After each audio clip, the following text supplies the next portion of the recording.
What's good, everybody? I'm here with Mellowgod. I'm sure y'all remember him from the Visionary 4 vlog. How you doing today? I'm living the American dream, bro. You're a clown. Well, you just dropped another album. A album, Like I Never Left. So More like a mixtape kind of thing. okay. Well, how do you feel about the outcome of that, and what was the influence behind it? I mean, we were recording a lot of music. Like, I record a lot of music. You know this. I'm here every week. Like, I record a lot of music. And there just, came a point where, I've evolved to a certain point, but I needed to get all the stuff that I had made in that process. I needed to just get it out. If, God forbid, something happened and I died, and I didn't drop that, I would have nothing. There's no proof of how much growth I had in that year. So I wanted something to just, get it off my chest. Here's how I've grown in this year, and it sets me up for, what I do next. Word. And with, the album being out and everything already, it's been, a couple weeks? A couple weeks, yeah. What tracks do you believe have the most replay value? I mean, the ones that I've been hearing is IDC is what it's called. It's all caps. That's the one that if anyone has commented on the tape. Bobby Flux here. I just gotta say, Free is some cook shit. I fuck with Free. But as far as I've heard, that's the one that everyone has mentioned. Whenever they mention the album, they're always like, "Yo, that track IDC." They always have that in there. And honestly, that was the one that I liked a lot too. And Free is one of my favorites. Also, that's one of my. He's not capping. That's one that I think in my mind is legendary. That's the one for me. And I have to ask you a question that I ask basically every artist that I interview. What was your favorite song to record? If you can remember, I know it's a long span of time between all these songs, if you can remember though. Only on the tape? Oh, yeah. Apollo's Ode.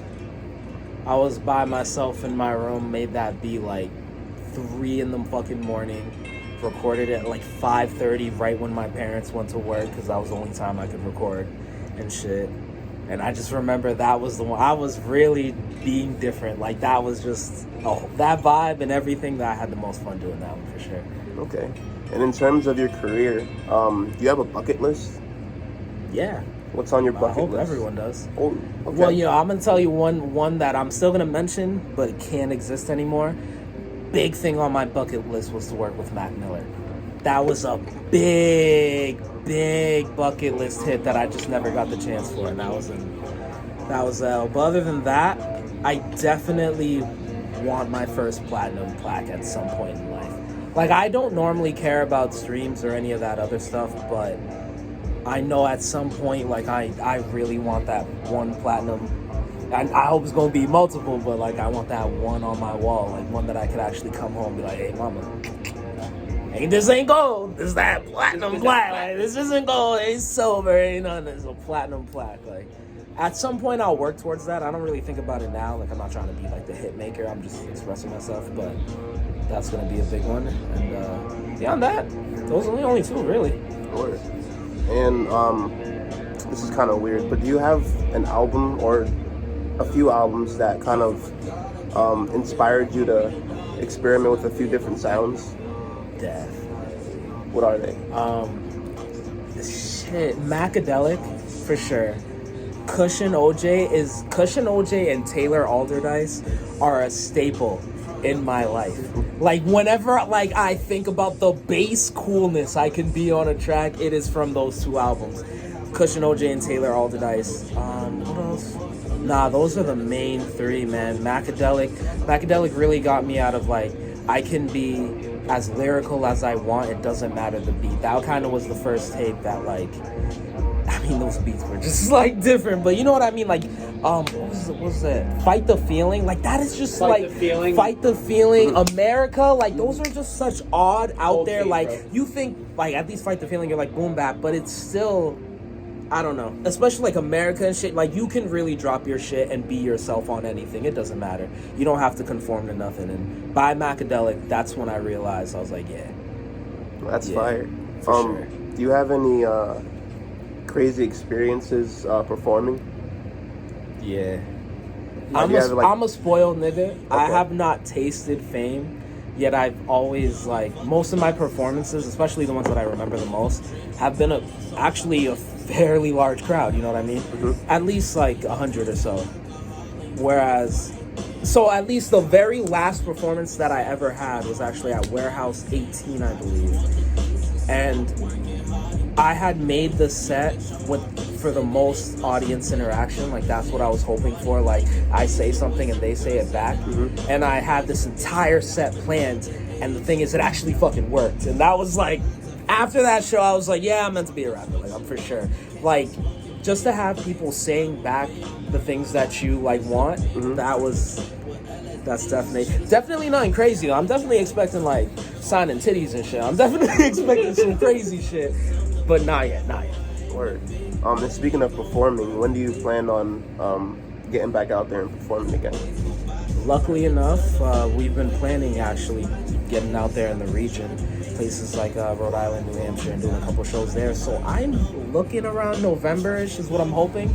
Could be January or so, but somewhere around then. You'll definitely see me there. Ah, man, I hope too, bro. I hope too. Don't leave me here. I'm sorry, I didn't even see you.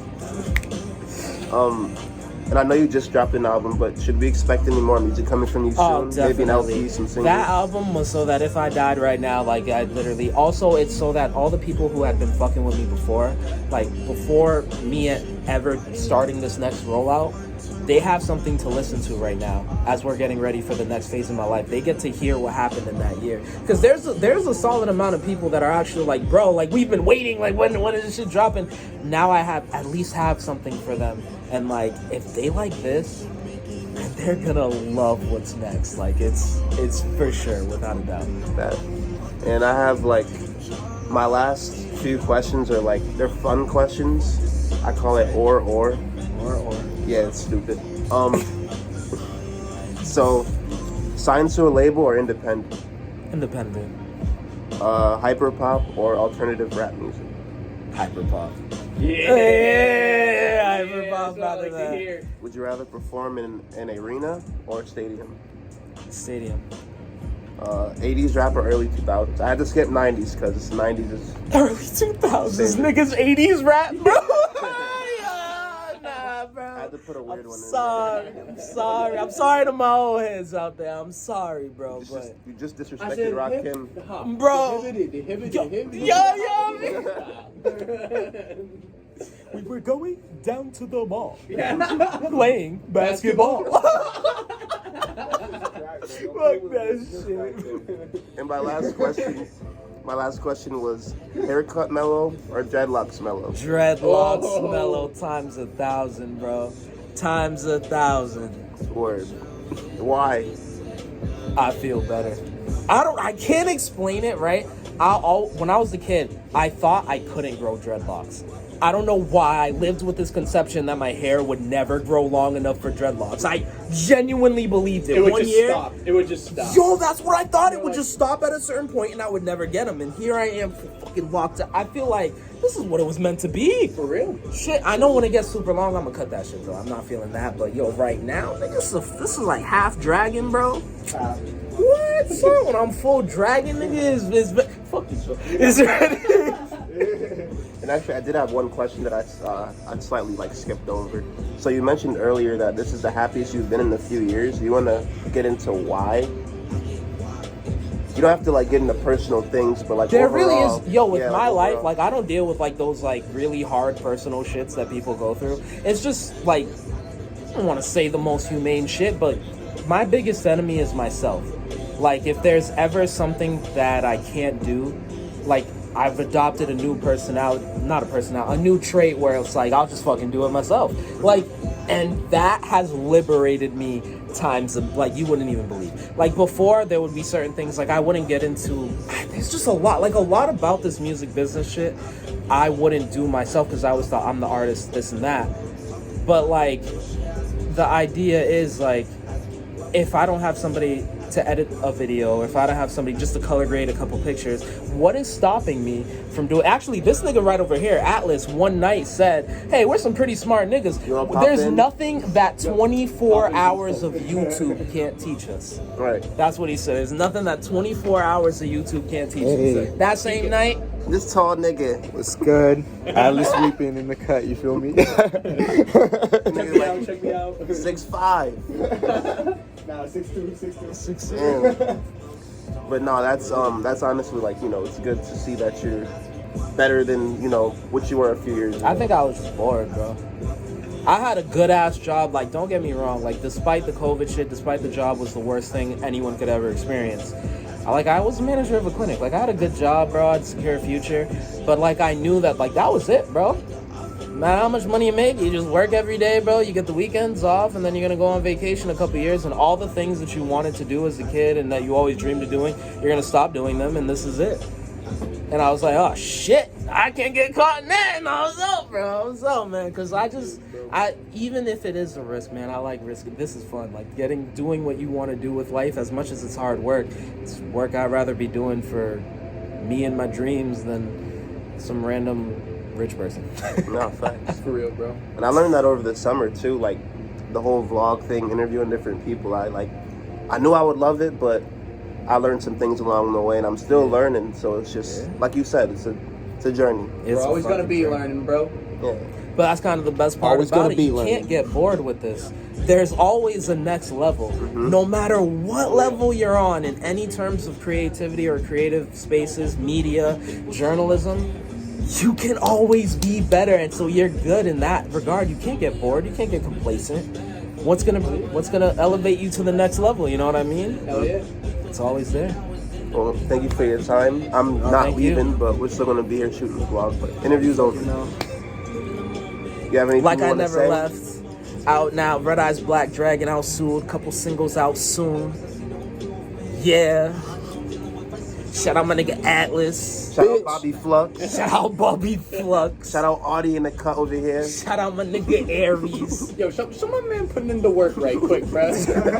Yo, it's like that scene from Toy Story, bro. You remember that When he's shaking Woody's arm and some shit. What are your bus? It doesn't matter. Really see why they be loaded. Leading my Canada dry got me bloated. Smoking like 2 in the and leave me floating. And bitch, my pockets look care like it's coated. I don't react to the bullshit, I'm stoic. Bring that hoe back like we sitting.